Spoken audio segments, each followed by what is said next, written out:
మిత్రులారా, ఇవాళ మనం ఈ నగరాన్ని ఒక మంచి నగరంగా మార్చుకుందాం. ఇవాళ మీరు అందరు చూస్తున్నారు, ఢిల్లీలో కాలుష్యంతో ఇవాళ ఢిల్లీలో నివసించలేని పరిస్థితులు వచ్చినాయి. పాఠశాలలు సెలవులు ఇస్తున్నారు, ప్రభుత్వ ఆఫీసులు సెలవులు ఇస్తున్నారు. ఇవాళ పార్లమెంటు కూడా సెలవులు ఇచ్చే పరిస్థితి ఢిల్లీలో వచ్చింది. ఎందుకంటే ఢిల్లీలో వెదజల్లుతున్న కాలుష్యాన్ని ముందు చూపుతోనే ఆనాటి ప్రభుత్వాలు నియంత్రించకపోవడం వల్ల ఇవాళ ఢిల్లీ రాజకీయ రాజధాని, ప్రధానమంత్రి నుంచి రాష్ట్రపతి వరకు, సుప్రీంకోర్టు నుంచి వివిధ న్యాయస్థానాలు, కేంద్ర ఎన్నికల సంఘం వరకు ఢిల్లీలోనే ఉంటాయి. కానీ అక్కడున్న కాలుష్యాన్ని నియంత్రించలేకపోయినారు. ఆ నగరాన్ని బాగుపరచడానికి ఇవాళ వాళ్లకు అవకాశం లేకుండా పోయింది. అదేవిధంగా ముంబైలో ఒక్క వాన్ వచ్చిందనంటే ముంబైలో ఇంట్లల్లో నుంచి బయటకు వెళ్ళలేని పరిస్థితి. ఇవాళ బెంగళూరులో మనం ఎయిర్పోర్ట్కి పోవాలని ఇంట్లో నుంచి బయలుదేరితే ఎన్ని గంటలకు చేరుకుంటామో కూడా తెలియలేని పరిస్థితి. చెన్నైలో కూడా వాన్ వస్తే అపార్ట్మెంట్లకే నీళ్ళు వస్తున్నాయి, ఇళ్ళకు కాదు. ఇవాళ పెద్ద నగరాలన్నీ కూడా ఏదో ఒక సమస్యతో బాధపడుతున్నాయి, ఏదో ఒక ఆక్రమణతోని ఈరోజు ఆ నగరాల యొక్క ప్రతిష్ట దెబ్బతింటున్నది. ఒక్క మన నగరమే అత్యంత సురక్షితమైన నగరం. మరి ఈ నగరంలో ఆక్రమణలు కానీ, కాలుష్యాన్ని కానీ, మూసీ నది పునరుద్ధరణ కానీ మనం చేసుకోవాల్సిన అవసరం ఉన్నది. ఇవాళ మూసీ నదిని పునరుద్ధరించుకోకపోతే భవిష్యత్ తరాలు మనల్ని మన్నించవు. ఇవాళ అహ్మదాబాదులో సబర్మతి రివర్ ఫ్రంట్ కట్టుకున్నారు, ఢిల్లీలో యమునా నది రివర్ ఫ్రంట్ కట్టుకుంటున్నారు, ఉత్తరప్రదేశ్లో గంగా నది రివర్ ఫ్రంట్ కట్టుకున్నారు. వాళ్ళందరూ వాళ్ళ రాష్ట్రాలు అభివృద్ధి చేసుకొని దేశంలోనే గొప్ప రివర్ ఫ్రంట్ ఎకానమీని చేసినామంటారు. మరి మనం ఎందుకు మూసీ నది రివర్ ఫ్రంట్ కట్టుకోకూడదు? మూసీ రివర్ ఫ్రంట్ చేసేటప్పుడు పేదవాళ్ళకి ఎవరికైనా ఇబ్బంది వస్తే తప్పకుండా వాళ్ళకు న్యాయం చేద్దాం, వాళ్ళకి నష్టపరిహారం ఇద్దాం. వాళ్ళ ఒకవేళ ఇల్లు కోల్పోతే నివసించడానికి అవసరమైన ఇళ్ళ కోసం ఏం చేయాలనో మనం ఆలోచన చేద్దాం తప్ప మూసీ నది ప్రక్షాళన చేయొద్దని ఎవరన్నా అంటే అది నగరానికి మనం చేస్తున్న అన్యాయంగా మారుతుంది. అందుకే మిత్రులారా, ఇవాళ నా సూచన ఒక్కటే, ఈ వేదిక మీద నుంచి ఈ మహానగరంలో core urban reason outer ring road లోపల ఈరోజు 3 కమిషనరేట్లు వచ్చినాయి. హైదరాబాద్ కమిషనరేట్, సైబరాబాద్ కమిషనరేట్, మల్కాజ్గిరి కమిషనరేట్లు వచ్చినాయి. 1,34,00,000 జనాభా ఉన్నది. వీటన్నిటిని కూడా ప్రక్షాళన చేసుకుందాం, రోడ్లు విస్తరించుకుందాం, ఫ్లైఓవర్లు కట్టుకుందాం, చెరువులను పునరుద్ధరించుకుందాం, నాలాల ఆక్రమణలు తొలగించుకుందాం, పిల్లలకు క్రీడా మైదానాలు నిర్మించుకుందాం. ఒక మంచి నగరంగా, ఒక అభివృద్ధి చెందుతున్న నగరంగా మన హైదరాబాదు నగరాన్ని మనం అభివృద్ధి పదం వైపు తీసుకెళ్దాం. ఎందుకంటే 5 ఏళ్ళు మల్కాజ్గిరి పార్లమెంట్ సభ్యుడిగా అన్ని కాలనీలు, అన్ని బస్తీలు తిరిగిన, ఇక్కడున్న కార్పొరేట్ కౌన్సిలర్ స్థాయి నాయకులతో కూడా నాకు వ్యక్తిగతంగా పరిచయాలు ఉన్నాయి. బస్తీలలో బస్తీ నాయకులతో నాకు వ్యక్తిగత సంబంధాలు ఉన్నాయి. అందరిని నేను గుర్తుపడతా, బస్తీల సమస్యలు నాకు తెలుసు. ఇవాళ నా సూచన ఒక్కటే, పని చేయించుకోకపోతే మీదే తప్పు. పని చేయడానికి నేను సిద్ధంగా ఉన్నా, నిధులు విడుదల చేయడానికి నేను సిద్ధంగా ఉన్నా. మీకు మంచిగా యాక్టివ్గా పనిచేసే కమిషనర్లను మీకు ఇచ్చిన, మీ సమస్యల్ని వినే అధికారులను మీ దగ్గరికి పంపించిన, జోనల్ కమిషనర్లు కానీ, మున్సిపల్ కమిషనర్ కానీ, పోలీస్ కమిషనర్ను కానీ, డీసీపీలను కానీ ప్రజలతో కలిసిపోయి ప్రజల సమస్యల్ని విని ఈ ప్రాంతాన్ని అభివృద్ధి పదం వైపు నడిపించే మంచి అధికారులను మీకు ఇచ్చిన. మీరు సమన్వయం చేసుకోండి, మీరు అనుమతులు తెచ్చుకోండి, అభివృద్ధిని అడ్డుకోకండి. ఎవరికైనా ఏదైనా ఇబ్బంది ఉంటే నా దృష్టికి తీసుకురండి. వీళ్ళకి నష్టం జరిగింది, ఈ నష్ట పరిహారాన్ని ఏదో విధంగా ప్రభుత్వం నుంచి అందే విధంగా.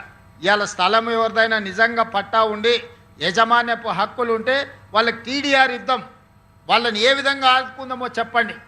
వాళ్ళకి నష్టపోయిన వాళ్ళని బాధ పెట్టాలనేది మన ఉద్దేశం కాదు. ఎవరికైనా నష్టం జరిగితే నష్టాన్ని పూడ్చే పని చేద్దాం, కానీ అభివృద్ధిని మాత్రం అడ్డుకోకండి. ఇవాళ ఇప్పుడు గిన మనం చేసుకోకపోతే ఇంకెప్పుడూ చెయ్యరు. మీరందరూ చూసారు గతంలో కానీ ఇప్పుడు కానీ. ఈరోజు మనం చెయ్యాలని ఒక నిర్ణయానికి వచ్చినాం. దయచేసి సహకరించండి, రోడ్ల విస్తరణకు కూడా సహకరించండి. రోడ్డు వైడనింగ్లో ఎవరు ఆస్తి పోయినా వాళ్ళకి నష్టపరిహారం ఇద్దాం. ఫ్లైఓవర్లో ఫాస్ట్గా కట్టుకుందాం. 5 ఏళ్ళు 10 ఏళ్ళు ఫ్లైఓవర్లు కట్టకుంటుంటే తీవ్రమైన ఇబ్బందులు, యాక్సిడెంట్లలో చాలామంది చచ్చిపోతున్నారు. ఇవాళ చెరువులు కానీ, నాలాలు కానీ, రోడ్లు కానీ, ఫ్లైఓవర్లు కానీ బ్రహ్మాండంగా మీ ప్రాంతాన్ని అభివృద్ధి చేసుకోండి. ఏదున్నా నా దృష్టికి తీసుకురండి. అప్పో సప్పో తల తాకట్టు పెట్టైనా నిధులు తెచ్చిచ్చే బాధ్యత నాది ఈ ప్రాంతానికి. ఎందుకంటే మీరందరు కష్టకాలంలో నేను ఇక్కడికి వచ్చినప్పుడు నన్ను ఎంపీగా గెలిపించి ఢిల్లీకి పంపించారు. నాకు ఆ కృతజ్ఞత ఎప్పటికి ఉంటుంది. ఇలా ముఖ్యమంత్రి గారిది ఎట్లయిపోయిందంటే పరిస్థితి ఒక తుగ్లక్ పాలనలాగా ఉంది రేవంత్ రెడ్డి పాలన. ఒకసారి మూసీ సుందరీకరణ అంటాడు, ఒకసారి మూసీ ప్రక్షాళన అంటాడు, ఇంకొకసారి మూసీ పునర్జీవము అంటాడు. అసలు ఏంది నువ్వు చేస్తుంది? ప్రక్షాళన, సుందరీకరణ, పునర్జీవమా? ఏది? పూటకో మాట చెప్తూ ఇలా పేదల ఇల్లు కూల్చే హక్కు నీకు లేదు. బేసికల్లీ మూసీని మీరు ఏం చేయదలుచుకున్నారు? ఎకలాజికల్ ప్యూరిఫికేషనా, యాస్థెటిక్ బ్యూటిఫికేషనా? ఎకలాజికల్ ప్యూరిఫికేషన్కు బీఆర్ఎస్ ప్రభుత్వం శ్రీకారం చుట్టింది. దాన్ని మీరు కొనసాగిస్తే సంపూర్ణమైన మద్దతు ఇస్తాం. మూసీలో మురికి నీరు ప్రవహించద్దు, మూసీ దిగువన ఉండేటువంటి రైతాంగానికి స్వచ్ఛమైన నీరు వెళ్ళాలి. దానికి మేము అనుకూలం, అది మీరు చెయ్యండి. కానీ యాస్థెటిక్ బ్యూటిఫికేషన్ ముసుగులో రియల్ ఎస్టేట్ వ్యాపారాన్ని మాత్రమే మేము వ్యతిరేకిస్తున్నాం. So government has to clarify, మీరు ఎకలాజికల్ ప్యూరిఫికేషన్ చేస్తారా, యాస్థెటిక్ బ్యూటిఫికేషన్ ముసుగులో పేదల ఇల్లు కూలుస్తారా? This is our straight question. Musi మీద చిత్తశుద్ధి ఉంటే మొట్టమొదలే పేదల ఇళ్ళ మీద పడతారా? ఇప్పుడు వికారాబాద్ నుంచి మొదలుకుంటే దాదాపు 100 కిలోమీటర్లు అనేక పరిశ్రమలు, గ్రామాలు, పట్టణాలు, వాళ్ళంతా కాలుష్యం దాంట్లోకి వస్తుంది. First you have to arrest that. అది ఆపకుండా మూసీ బ్యూటిఫికేషన్ ఎట్లయితుంది, ప్యూరిఫికేషన్ ఎట్లయితుంది? వికారాబాద్ నుంచి స్టార్ట్ చేయండి మీరు. అసలు ఆ వికారాబాద్ దగ్గర ఎస్టీపీ పనిచేస్తలేదు నీ గవర్నమెంట్ వచ్చినప్పటి నుంచి. వికారాబాద్ మురికంతా ఇళ్ళకే కలుస్తుంది. అసలు దాన్ని పట్టించుకోకుండా ఎంతసేపు పేదల ఇండ్లు కూలుస్తా, పేదల భూములు నేను ఆక్రమణ చేస్తా, ఎక్వైర్ చేస్తా. ఎందుకు పేదలు ఎంట పడ్డావు? ఒకవైపేమో ఖజానా లేదంటావు, డబ్బులు లేవంటావు, రైతులకు రైతు బంధు ఇవ్వంటే డబ్బులు లేవంటావు, విద్యార్థులకు ఫీజు రియంబర్స్మెంట్ ఇవ్వంటే డబ్బులు లేవంటావు, రిటైర్డ్ ఉద్యోగులకు పెన్షన్ బెనిఫిట్లు ఇవ్వండి అంటే డబ్బులు లేవంటావు. కానీ 1,50,000 కోట్లతోని మూసీ సుందరీకరణకు మరి డబ్బులు ఎక్కడి నుంచి వచ్చినాయి? అంటే నీకు రైతులంటే నీకు మనసు రాదు, రిటైర్డ్ ఉద్యోగులంటే నీకు మనసు రాదు, ఎస్సీ ఎస్టీ బీసీ విద్యార్థుల స్కాలర్షిప్ ఫీజు రియంబర్స్మెంట్ డబ్బులు ఇవ్వమంటే నీకు మనసు రాదు. ఎందుకంటే నీకు అక్కడ కమిషన్లు రావు. ఈ 1,50,000 కోట్ల రూపాయలతోని నీ కమిషన్లు, నువ్వు రియల్ ఎస్టేట్ రూపంలో నీ లూటిఫికేషన్ ఇక్కడ వస్తుంది కనుక దీని ఎంటబడ్డవు నువ్వు. నీ ప్రాధాన్యతలు రైతులు కాదు, నీ ప్రాధాన్యతలు విద్యార్థులు కాదు, నీ ప్రాధాన్యతల్లో ఉద్యోగులు, రిటైర్డ్ ఉద్యోగులు లేరు. ఇంకో దిక్కు పైసలు లేవంటావు, మిస్ వరల్డ్ పోటీలకు 100 కోట్లు ఖర్చు పెడతావు, 100 కోట్లు పెట్టి నీ క్యాంప్ ఆఫీస్ కట్టుకుంటావు, 100 కోట్లు ఖర్చు పెట్టి ఫుట్బాల్ షోకులు తీర్చుకుంటావు, 100 కోట్లు ఖర్చు పెట్టి ఇతర రాష్ట్రాల్లో పేపర్ అడ్వర్టైజ్మెంట్లు ఇచ్చుకుంటావు, 1,00,000 కోట్లు ఖర్చు పెట్టి మూసీ బ్యూటిఫికేషన్ చేస్తా అంటావు, 1,00,000 కోట్లు ఖర్చు పెట్టి ఫ్యూచర్ సిటీ కడతా అంటావు. మరి వీటన్నిటికీ పైసలు ఉంటాయి కానీ పేద విద్యార్థులకో, రైతులకో, మహిళలకో మహాలక్ష్మి ఇవ్వడానికో దానికి ఎందుకు డబ్బులు ఉండయి? అంటే నీ ప్రియారిటీస్ వేరు. నీ ప్రాధాన్యతల్లో రైతులు లేరు, ఎస్సీ ఎస్టీ బీసీ విద్యార్థులు లేరు, నీ ప్రియారిటీలో ఉద్యోగులు లేరు, మహిళలు లేరు. ఇవాళ నువ్వు ఇంత అర్జెంటుగా 5 స్టార్ హోటల్లో అయ్యాలో ఏదో పీపీటీ అంటున్నావు, డిపిఆర్ అంటున్నావు, అది కూడా క్లారిటీ లేదు, గందరగోళం అంతా. అసలు చర్చ జరగాల్సింది ఎక్కడ? మూసీ పరివాహక ప్రాంతంలో ఉన్న ప్రజల మధ్య చర్చ జరగాలి. ఆ ప్రజలలో ఉన్న భయాందోళనలు తొలగించాలి, ఆ ప్రజలకు ఉన్నటువంటి అనుమానాలను నివృత్తి చేయాలి. అంతా ఆగమాగం, సగం సగం, ఏది సరిగా ఉండదు. నీది అన్ని అబద్ధాలు, Goebbels Goebbels Goebbels. Revanth Reddy కాదు, గోబల్స్ రెడ్డి నువ్వు. నేను ఆధారాలతో సహా చెప్తా, ఉత్త మాటలతో. ఎన్నడన్నా దేవుని మీద ఒట్టు పెట్టి కూడా మాట తప్పినవు నువ్వు. మొన్న మిర్యాలగూడలో మున్సిపల్ ఎన్నికల్లో పోగానే మున్సిపల్ ఎన్నికల తెల్లారే రైతు బంధు పైసలు వేస్తా అని కూడా మాట తప్పినవు. నువ్వు మనిషిగా ఒక మాట మీద ఉండేటువంటి ఇది నీకు జీవితంలో లేదు, రాదు. నీకేదో వెనకటి శాపం ఉన్నట్టుంది.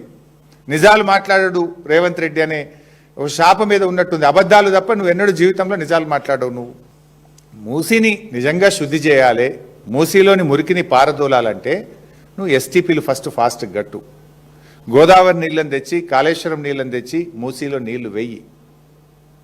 మూసీ లో కలుస్తున్న ఇండస్ట్రీస్ ఏవైతున్నాయో కలుషిత నీరు వదులుతున్నటువంటి పరిశ్రమలను గుర్తించి వాటిని షిఫ్ట్ చేసేయడానికి ముందు ప్రయత్నం చెయ్యి. ఇది చేయకుండా ఇవాళ 10,017 ఇండ్లు కూలగొడతా అని చెప్పి ఇగో ఇది గవర్నమెంట్ ఇచ్చిన గెజిట్ నోటిఫికేషన్. మూసీ పేరిట రేవంత్ రెడ్డి ప్రభుత్వం ఇచ్చిన గెజిట్ ఇది. 10,017 ఇండ్లు కూలగొడతాము, 3,279 ఎకరాల భూమిని సేకరిస్తాము అని ఇది రేవంత్ రెడ్డి ప్రభుత్వం ఇచ్చినటువంటి గెజిట్. 10,017 ఇండ్లు కూలగొట్టారట. 10,017 ఇండ్లు అంటే ఎన్ని లక్షల జీవితాలు కదా. ఒక్కొక్క ఇంట్లో 5-10 మంది ఉంటారు. ఒక్కొక్క ఇల్లు 3 అంతస్తులు ఉంటుంది. ఫస్ట్ ఫ్లోర్లు ఉంటారు, సెకండ్ ఫ్లోర్లు ఉంటారు, థర్డ్ ఫ్లోర్లు ఉంటారు. అంటే 1,00,000 జీవితాల్ని కూలుస్తా అంటున్నావు నువ్వు. ఇప్పటికే హైడ్రా పేరు మీద 1,00,000 జీవితాలు కూల్చినావు. ఇప్పుడు మూసీ పేరు మీద ఇంకో 1,00,000 జీవితాలు కూల్చడానికి నువ్వు తయారైనవు. It is the government gazette, నేను చెప్తలేను. 10,017 ఇండ్లు. గాంధీ విగ్రహం పెట్టడానికి 10,017 ఇండ్లు కూల్చడం అవసరమా? మూసీ నదిని శుద్ధి చేయడానికి ఈ 10,017 ఇండ్లు కూల్చడం అవసరమా? మూసీ శుద్ధి చేయడానికి ఈ 3,279 ఎకరాల భూసేకరణ అవసరమా? అసలు ఏంది, నువ్వు మూసీ శుద్ధి చేస్తావా, రియల్ ఎస్టేట్ వ్యాపారం చేస్తావా? మూసీ శుద్ధి చేయడానికి 3,279 ఎకరాలు ఎందుకు మేము అడుగుతా ఉన్నాం. అంటే నీకు ఒక విజన్ లేదు, నీకు ఒక ప్రణాళిక లేదు, నీదంతా రియల్ ఎస్టేట్ వ్యాపారం. రియల్ ఎస్టేట్ దందా కోసమే పాపం పేద మధ్యతరగతి ప్రజల ఇండ్ల మీద పడ్డావు నువ్వు. నీదంతా కూడా దోపిడి వ్యవహారం. ఇవాళ నీ గెజిటే చెప్తుంది కదా. ఇవాళ మనం రోజు ఈ గత నెల రోజుల నుంచి టీవీ చూస్తూ ఉంటే అక్కడ గల్ఫ్లో యుద్ధం జరుగుతూ ఉంది. ఇరాన్ గల్ఫ్ యుద్ధంలో అక్కడ రాకెట్లు పడతా ఉంటే, ఇండ్లు కూలిపోతూ ఉంటే మనకు బాధ అవుతూ ఉంది. ఆ యుద్ధంలో అక్కడ బాంబులతోని ఇండ్లు కూలిపోతూ ఉంటే ఇక్కడ రేవంత్ రెడ్డి ఏమో బుల్డోజర్లు పెట్టి ఇల్లు కూలుస్తూ ఉన్నాడు. హైడ్రా పేరిట, మూసీ పేరిట. ఏ యుద్ధం లేదు కానీ రేవంత్ రెడ్డి బుల్డోజర్లు ఇక్కడ పేదల ఇండ్లు కూలుస్తూ ఉన్నాయి. పేదల మీద రేవంత్ రెడ్డి బుల్డోజర్లతో యుద్ధం చేస్తూ ఉన్నాడు. ఇది 10,017 ఇండ్లు కూల్చుడేంది? మూసీ నదిని శుభ్రం చేయడానికి 10,017 ఇండ్లు కూల్చాల్సిన అవసరం ఏంది అని సూటిగా అడుగుతా ఉన్నాం.